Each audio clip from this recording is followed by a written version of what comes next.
we're using nature's landscapes as metaphors for our lives.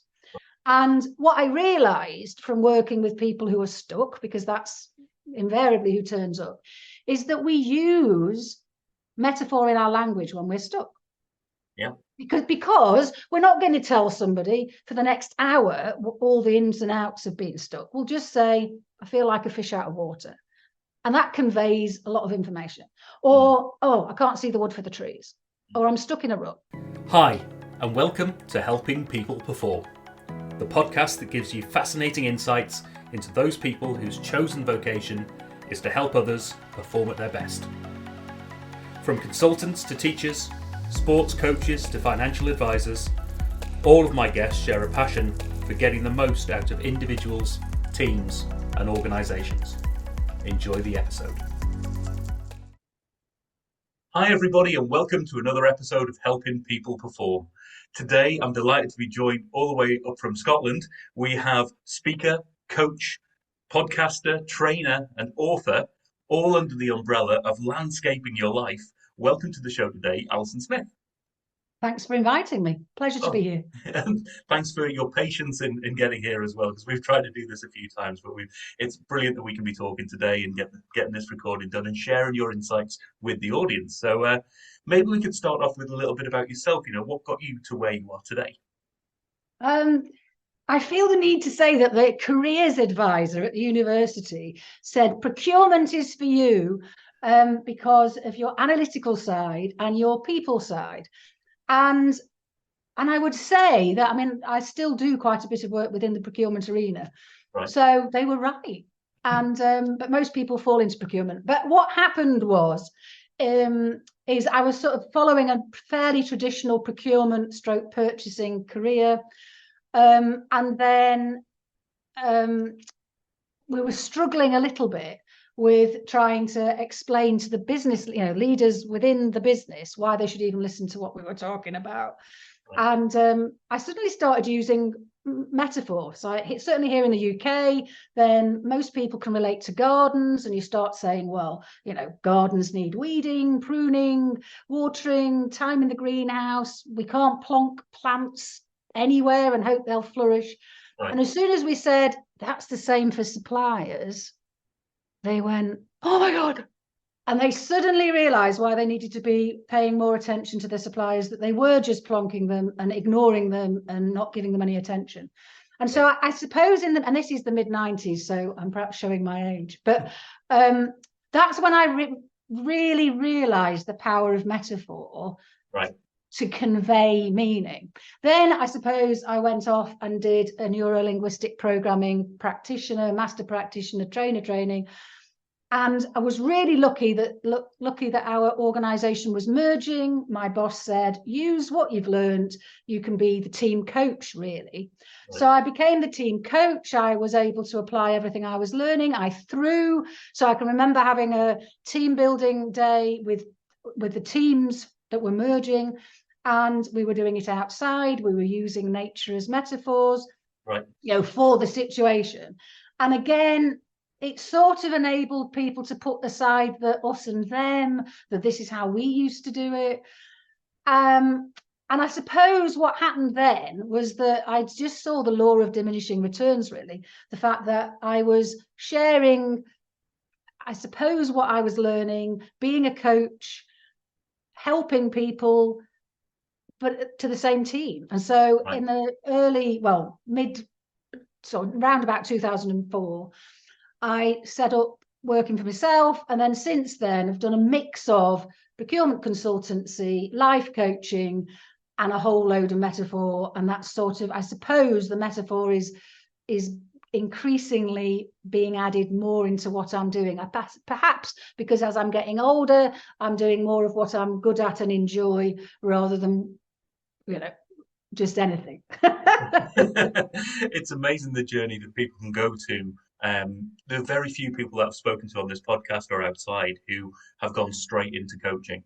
There's always been an element of, I've been doing my job, I've been asked to coach internally or having a coaching conversation with others, and I've loved it and therefore moved it out from there. So, and it's been the same for me, elements of taking a coaching approach, you see the value, and then you go, do you know what? I can do this with others, and I love doing it.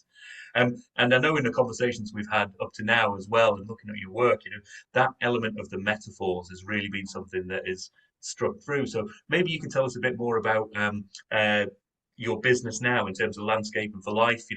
Who do you help and how do you help them?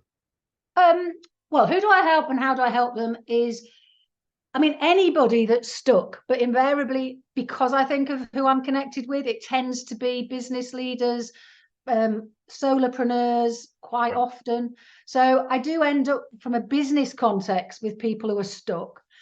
So that's who I help. In terms of how I do it, I generally talk about, if you've tried other more conventional means of shifting your thinking, then now might be a time to think about, and it's gotten you nowhere, come to me, because I tend to do very short, sharp perhaps sessions. So it's much more likely to be a 2 or 3 hour session and then we're done.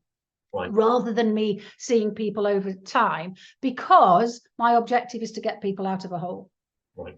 So I'm not the coach that comes back and says, what's the action plan we had last week? And there is absolutely value in that if that's what you need. But what I'm really good at is getting people out of a hole. So once I've got you out of a hole, a month later, you're no longer in the hole and you're on your path. So from a metaphorical point of view, I'm much better at that. Let's go and find people who are in a hole, get them out of the hole, and then find a coach that is better able to support them on the path they have chosen. Right. I suppose is how because somebody might say, oh, actually, I do need a business coach. Or somebody else might say, oh, I need a motivation coach. Or I need somebody who's going to, a goal setting coach, keep me on task. Whereas I'm the one that says, they'll come, I don't know what to do. I'm in a hole. And therefore, and what I realized, and this is how we got onto the Landscaping Your Life, is that moving from the gardening and suppliers, I realized, oh, hang on a minute, you could expand the metaphor from gardening to landscapes more generally, and you could expand the supplier management to life more generally. So that's where Landscaping Your Life as a title came from, because we're using nature's landscapes as metaphors for our lives. And what I realized from working with people who are stuck, because that's invariably who turns up, is that we use metaphor in our language when we're stuck. Yeah. Because we're not going to tell somebody for the next hour all the ins and outs of being stuck. We'll just say, I feel like a fish out of water. And that conveys a lot of information. Or, oh, I can't see the wood for the trees. Or I'm stuck in a rut. So that's where the book came from, was, yes, I'd written or tried to write a number of books using nature as a metaphor, but I'd never really got the angle that people related to. Whereas as soon as I said, but you here are the idioms where you're using, I want to turn a corner, I'm at a crossroads. Right. And that's what the podcast is about. So all I do is go out into nature and say, and this is what I would say. So if somebody says to me, can't see the wood for the trees, if we can, we'll go out into the wood. Right. And we'll explore the wood and we'll get metaphorical insight from the wood. And by the time we get back, something has shifted internally, because metaphor talks to a different part of our mind than logic. Right. And therefore, I would say that we're talking to our inner wisdom. Our inner wisdom knows what we want to do. So all I'm doing really is bringing in a tool that helps you more easily talk to that inner wisdom. So of course you're going to be able to get unstuck, because your inner wisdom does know what to do. So then we'll be walking around a wood, or I'll be asking you to turn a corner in a landscape. Yeah.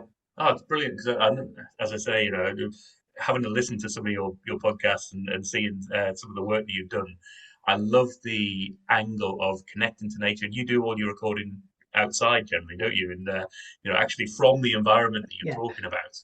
I originally, the first series was me being a bit too thinky about it and organized. It's like, this is going to be the topic that I'm going to cover, and so I did it all from the office, and it was just a bit, I'm repeating back stories, which is great.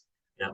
but I don't get as excited as if I'm out there. So if I have done Can't See the Wood for the Trees numerous times with individuals, but when I went and recorded the podcast for Can't See the Wood for the Trees, I refused to sort of bring in what I already knew and went, okay, so I'm bringing new eyes, I'm bringing whatever's happening in my life at the moment. What am I going to notice? So, of course, then I get excited because I notice things I've never noticed, clients have never noticed, and then I get excited. And that then helps the listener, I believe, to understand the power of the process. Because if I can get excited by it, and I've done it for years, then of course somebody coming new is going to. Yeah. Would be my contention. Yeah, definitely. And I think the whole view of, talk to so many coaches who's like, if I don't sort of walk the walk and talk the talk, if I don't do the self-improvement, if I don't put myself in the environment quite physically, in your case, and that I am using to help you, then who am I to ask you to do that as well? So I love that. And what I love about the nature bit of it is that everyone can connect to that. And even if you are, I was thinking about this the other day in terms of, you might be out in the countryside and you've got that can't see the wood for the trees. I'm on a narrow winding path and, all that stuff. Or I might be in a city, and I've got all this hustle and bustle around me and I can't cross the road because there's too much traffic. All of this metaphor to do with our physical environment. And it's a great way of connecting what you are feeling and knowing inside but can't quite articulate. For me is the power. And you take the patterns of your situation with you on the walk. Okay. So can you explain more about that? So, for instance, there was an exec I was dealing with. We were in botanical gardens in Edinburgh, and I'm at a crossroads, and the botanical gardens have got so many paths. It was great. It's like, right, let's explore those crossroads. So I just observed what was happening at every crossroads. Which direction do you want? So I didn't make any decisions. Which direction do you want to go? Yeah. And I don't know how we managed it, but every crossroads we came to, there was one direction that did not have a signpost telling you where you were going. And he chose that one every time. Right. Every time. And then, of course, we then had a conversation, and it was so enlightening for them because, of course, I keep asking for this at work, but I'm asking for, the reason that it's not quite working at work is because I keep asking for a job that is where people have already been before, and that's not where their expertise lay. Their expertise was in an innovation role, one that was taking the organisation in new directions. And then they could see the difference. They could see why they weren't getting what they were asking for because they weren't asking for what they were good at. Right. And then they realized that, I see. So the crossroads I'm at is, can this organization give me that role? And if not, this is the role that I'm going to be looking at in the future. And then, of course, we then could have a conversation about what might be stopping him or them making the decision. Right. So, and so we just I'll give you one from mine that I did in a podcast. Was I'd committed, because I'd written a poem and I was embodying the poem. The poem says, no decision to make until you get to the next crossroads. Yeah. So I start off, and within literally 30 seconds, and it's recorded my discomfort, I'm going, but when is the next crossroads? I want to know where I'm going. I mean, I cannot tell you. I mean, it could not have been that far to the next crossroads. It wasn't a big wood that I was walking around in. But my internal discomfort about not knowing where I was going and not having a plan, it was just, so that's my pattern. My pattern is I'm not happy if I don't know. And yet, actually, in the wood, I don't need to know. I'm on a path. I've made a decision to be on this path. And actually, I was sort of saying, you know what, perhaps it'd be easier to go back to the beginning and start again. Right.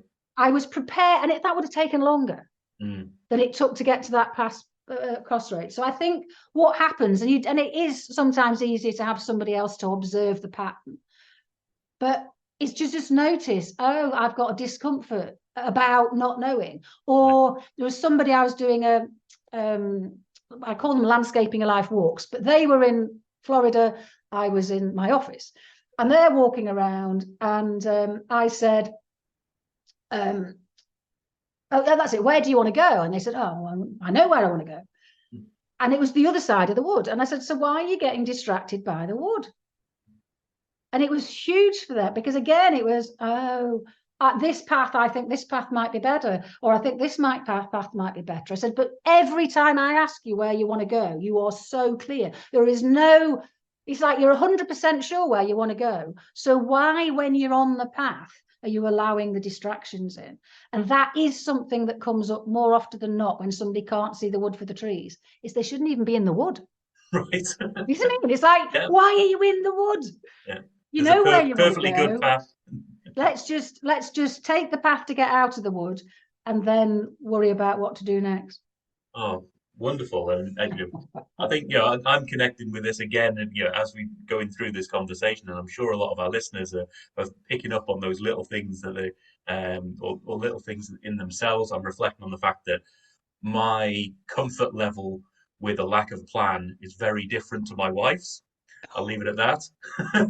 And so that, when you've got those different comfort levels, that is an area that can cause a level of conflict. If you need a plan in order to feel comfortable, and the other person doesn't need to generate a plan in order to feel comfortable, they're happy with the direction, then that's like going on a walk with somebody who's got a map in their hands and pacing you at every single step, saying, are we still going forwards? Are we going backwards? What's turn 3, 4, and 5 look like? And you'll Gorgeous. go, well, yeah, I'm heading for that mountain. I can see the mountain in front of me. We'll if there's something in my way, we'll go around and we'll get to the top of the mountain. But very different approaches, and I think that's two different approaches. The interesting thing is, I suspect if you had a normal conversation about goals with your wife, then that might, because you'd both be very, well, this is what works for me, and you'd give examples in the real life situation.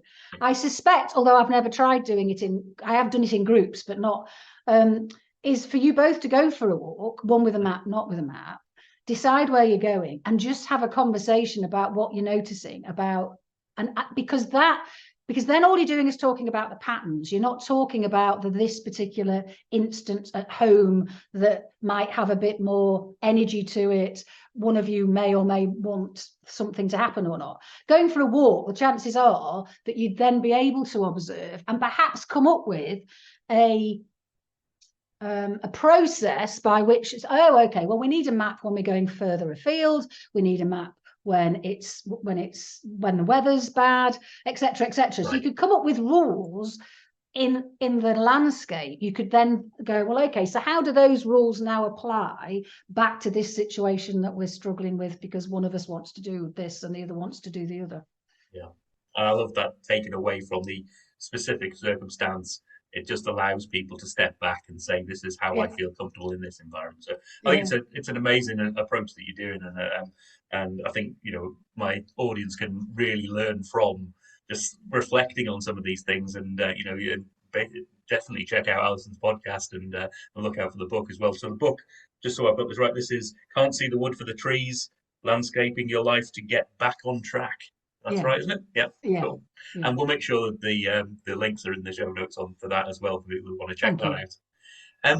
So I always like to ask my guests in terms of how they help themselves perform. So what are the things that you do that get you and keep you at your best? I think the main one is personal training. Physically, I've never been very good at being self-motivated. And certainly to get through menopause, living on my own.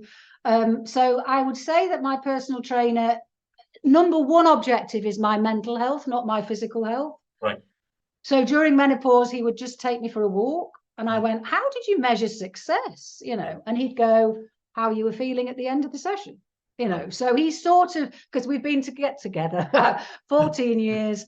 So he sort of knows what works for me. So if my head's really not with it, he'll get me to do plank, because that's the quickest way to get. So I think there's him, because he's very good at picking up mentally where I'm at and knowing what I need to shift that if it's out of sorts. So whether it's a walk, whether it's to lie down in nature. We had a big argument one time when he's going, I'd like you to lie down now. And I'm going, what? Because I'm, like you going, I want to know why I'm doing this. And he's going, I don't know. I think this will do you some good because you're really out of sorts. And the only way that I know to get you back is to get you connected to to the land. Yeah. I want you to lie down, Yeah. So I suppose it's having somebody that knows me well over a period of time where we've agreed the objective, but is prepared to argue with me if I'm going, really? But I also have a business coach, but again, he's coming at things from a sort of a Chinese 5 elements point of view. So I'm much more likely to ring him up and go, what's the energetics of this at the moment? Because there's something weird going on. And so he'll again be able to look at it from a pattern perspective. And then I suppose there's a few podcasts, and then I'm a member of This Vital Life group, right, where we have regular meetings, just supporting each other on issues and applying tools and techniques to them. Oh, fantastic. And I think that element of networking in particular, there's a couple of great things in there. You can have a coach or someone who's supporting you, but if that somebody who's supporting you gets you and understands what is right for you in that moment, that's a very different thing to someone who, I could go and to any personal trainer and they could go, right, do this exercise, because that's the hammer that I use when I'm looking for the nails that are there. Yeah, absolutely. Yeah, definitely. And the power of networking is always one that's great for the mental health and the sharpness of keeping on track as well. So great stuff for us all to learn on that front. So and so I always like to ask my guests another couple of questions. One is, if you could help any individual, team or organization with the skill set that you've got, who would you want that to be?